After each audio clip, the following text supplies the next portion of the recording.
Chapter 18. Killing the Demon Pralamba.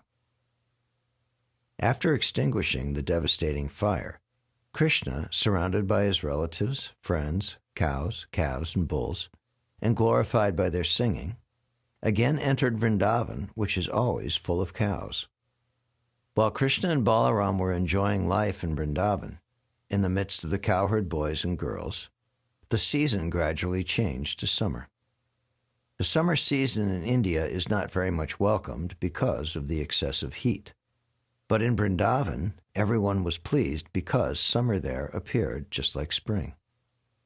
This was possible only because Lord Krishna and Balaram, who are the controllers even of Lord Brahma and Lord Shiva, were residing there. In Vrindavan, there are many falls which are always pouring water, and the sound is so sweet that it covers the sound of the crickets. And because water flows all over, the forest always looks very green and beautiful. The inhabitants of Vrindavan were never disturbed by the scorching heat of the sun or the high summer temperatures. The lakes of Vrindavan are surrounded by green grasses, and various kinds of lotus flowers bloom there, such as the Kalhara Konjotpala, and the air blowing in Vrindavan carries the aromatic pollen of those lotus flowers. When the particles of water from the waves of the Jamuna, the lakes and the waterfalls, touched the bodies of the inhabitants of Vrindavan, they automatically felt a cooling effect. Therefore, they were practically undisturbed by the summer season.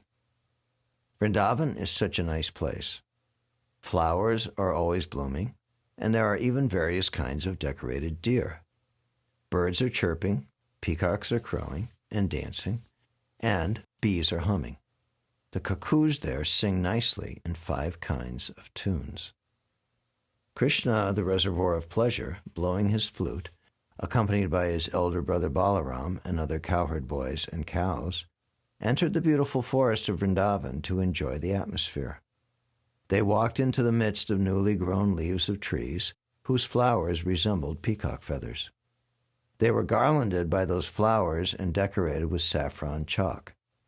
Sometimes they were dancing and singing, and sometimes wrestling with one another. While Krishna danced, some of the cowherd boys sang, and others played on flutes. Some bugled on buffalo horns or clapped their hands, praising Krishna. "Dear brother, you are dancing very nicely." Actually, all these boys were demigods descended from higher planets to assist Krishna in his pastimes. The demigods, garbed in the dress of the cowherd boys, were encouraging Krishna in his dancing, just as one artist encourages another with praise. Up to that time, neither Balaram nor Krishna had undergone the hair-cutting ceremony. Therefore, their hair was clustered like crow's feathers. They were always playing hide-and-seek with their boyfriends or jumping or fighting with one another. Sometimes, while his friends were chanting and dancing, Krishna would praise them. "My dear friends, you are dancing and singing very nicely." The boys played at catching ball with bell-shaped fruits and round amalaki. They played blind man's bluff, challenging and touching one another. Sometimes they imitated the forest deer and various kinds of birds. They joked with one another by imitating croaking frogs, and they enjoyed swinging underneath the trees. Sometimes they would play like a king and his subjects amongst themselves. In this way, Balaram and Krishna, along with all their friends, played all kinds of sports and enjoyed the soothing atmosphere of Vrindavan, full of rivers, lakes, rivulets, fine trees, and excellent fruits and flowers. Once while they were engaged in their transcendental pastimes, a great demon of the name Pralamba entered their company, desiring to kidnap both Balaram and Krishna. Although Krishna was playing the part of a cowherd boy, as the Supreme Personality of Godhead, he could understand everything, past, present, and future. So when Pralambasura entered their company, Krishna began to think how to kill the demon, but externally he received him as a friend.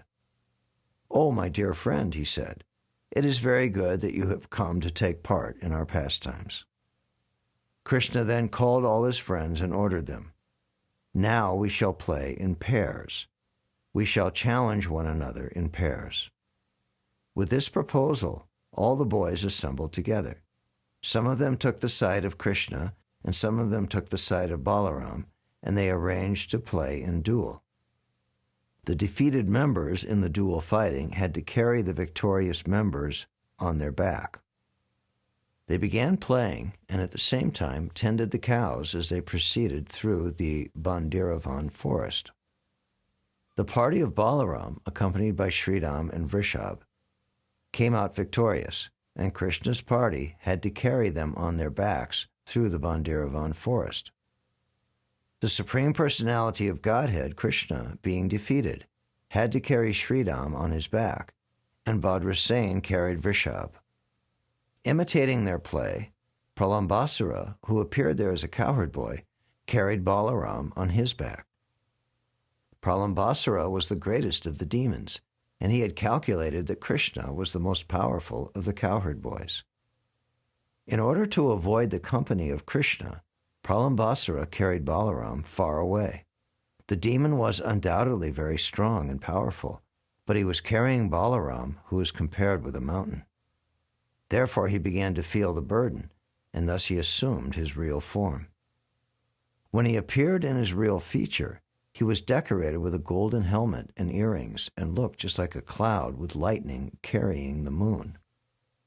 Balaram observed the demon's body expanding up to the limits of the clouds, his eyes dazzling like blazing fire, and his mouth flashing with sharpened teeth. At first, Balaram was surprised by the demon's appearance, and he began to wonder, how is it that all of a sudden this carrier has changed in every way? But with a clear mind, he could quickly understand that he was being carried away from his friends by a demon who intended to kill him. Immediately, he struck the head of the demon with his strong fist, just as the king of the heavenly planets strikes a mountain with his thunderbolt. Being stricken by the fist of Balaram, the demon fell down dead, just like a snake with a smashed head, and blood poured from his mouth. When the demon fell, he made a tremendous sound, and it sounded as if a great hill were falling upon being struck by the thunderbolt of King Indra. All the boys then rushed to the spot. Being astonished by the ghastly scene, they began to praise Balaram with the words, "Well done, well done." All of them began to embrace Balaram with great affection, thinking that he had returned from death, and they offered their blessings and congratulations. All the demigods in the heavenly planets became very satisfied and showered flowers on the transcendental body of Balaram, and they also offered their blessings and congratulations for his having killed the great demon, Pralambasura.